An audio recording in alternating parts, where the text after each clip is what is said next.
আসসালামু আলাইকুম।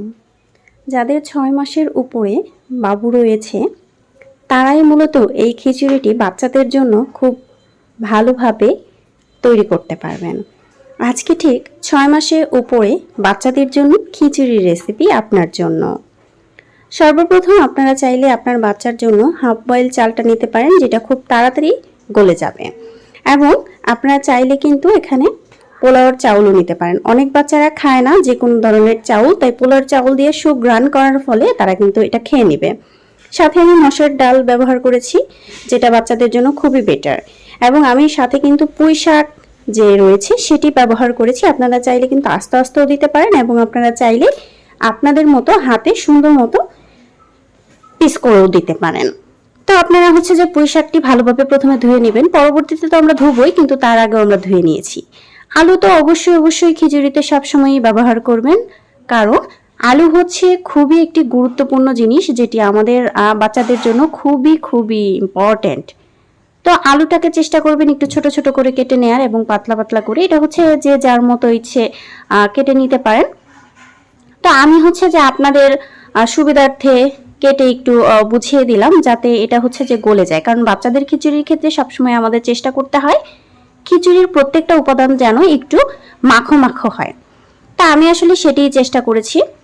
তো আপনারা কে কিভাবে খিচুড়ি বাচ্চাদেরকে খাওয়াচ্ছেন সেটা আমি জানি না। আমি আমার বাচ্চার জন্য সবসময় এইভাবেই তৈরি করি। তো সবজিটা আপনার ব্যক্তিগত।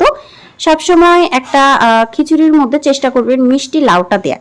মিষ্টি লাউয়ে অনেক বেশি ভিটামিন থাকে এবং বাচ্চাদের জন্য খুবই উপকারী। তা আমি সবকিছু ধুয়ে এবং চুলায় বসিয়ে দিয়েছি। এখন আমি প্রথমে অল্প একটু তেল দিয়ে দিয়েছি। তেলটা বাচ্চাদের জন্য একদমই ঠিক না, তবুও আমি বাচ্চার সুস্বাদুর জন্য এটা ট্রাই করেছি। 2 বছর পর্যন্ত লবণটাও কখনো উচিত না, তবে আপনারা অনেকখানি খিচুড়ির মধ্যে সামান্য পরিমাণ লবণটা দিয়ে দিবেন। তো আমি মাঝে মাঝে গিয়ে দেখছিলাম, আমি মাটির একটি দিয়ে ঢেকেছি, কারণ এটা যেন আমার ফুটে যায় খুব দ্রুত, এজন্য মূলত। আপনারা দেখতেই পাচ্ছেন আমি একটু পরপর যে দেখেছি। খিচুড়িটা রান্না করতে কিন্তু খুবই সময়ের ব্যাপার এবং 2-1 বার রান্না করলে আপনিও এটি কিন্তু খুব ভালোভাবে বুঝে যাবেন। তা আমি কিন্তু এমতো অবস্থায় কখনোই ডাল ঘুটনা দিয়ে ঘুটবো না, কারণ এটা কিন্তু কখনোই শুকাতে আমার অনেক কষ্ট হয়, যার ফলে আমি একটি খিচুড়িটা তৈরি করতে করতে নিজে যেভাবে শিখেছি আপনাদেরকে দেখাচ্ছি। লাস্ট যখন অল্প একটু পানি থাকবে আমি চুলাটা নিভিয়ে দিয়েছি। আপনারা চাইলে চুলাটা জ্বালিয়ে রাখতে পারেন। তখন কিন্তু ডাল ঘুটনা দিয়ে এভাবে ঘুরতে থাকবেন, কারণ অনেকের বাসায় ব্লেন্ডার থাকে না, যেটা আমি মূলত সম্মুখীন হয়েছিলাম। তো যার ফলে আমি বাচ্চাকে প্রথম খিচুড়ি খাওয়াতাম না। তো যখন এই প্রসেসটা শিখেছি, তখন আমি আমার বাচ্চাকে প্রতিনিয়তই খিচুড়ি খাওয়ার চেষ্টা করি।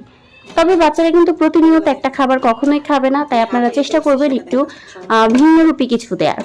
সাথে কিন্তু পাকা পেঁপে দিতে পারেন, মিষ্টি লাউটা যদি না থাকে, কারণ মিষ্টি জাতীয় কিছু একটু হলেও কিন্তু বাচ্চারা খাবে।